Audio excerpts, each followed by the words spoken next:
Wadkhal ST स्थानकावर परिवहन मंत्री प्रताप सरनाईकांची अचानक पाहणी, अस्वच्छतेवर तीव्र नाराजी, अधिकाऱ्यांना निर्देश।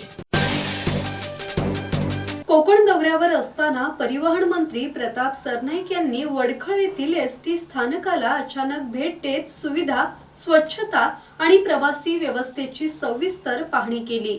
बस स्थानकावर प्रवाशांशी संवाद साधत त्यांनी बसेसची वेळपालन व्यवस्था, प्रतीक्षालय, तिकीट काउंटर आणि इतर सुविधांचा आढावा घेतला।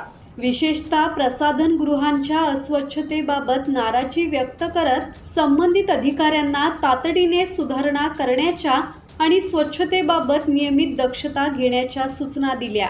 यावेळी राज्यभरात 1 जून पासून 78,000 वृक्ष लागवडीचा उपक्रम राबवला जाणार असल्याची माहिती देत वडखळ बसस्थानक परिसर हिरवागार करण्यासाठी संरक्षण भिंतीलगत सावली देणाऱ्या वृक्षांची लागवड करण्याचे निर्देशही परिवहन मंत्री प्रताप सरनाईक यांनी दिले आहेत। एसटी प्रवाशांना स्वच्छ, सुरक्षित आणि दर्जेदार सेवा मिळावी यासाठी सातत्याने प्रयत्न सुरू असून कोणतीही तडजोड केली जाणार नाही असेही त्यांनी स्पष्ट केले। किरण बांधणकर, संवाद मराठी लाईव्ह, पेन।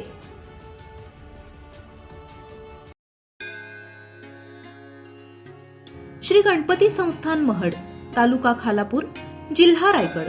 श्री वरद विनायकाच्या भक्तांसाठी भक्त निवासाची सोय, स्वच्छता आणि 24 तास गरम पाणी, सीसीटीव्हीची नजर। आगाऊ नोंदणीसाठी संपर्क करा 02192 26 69 12 72 76 47 38 54।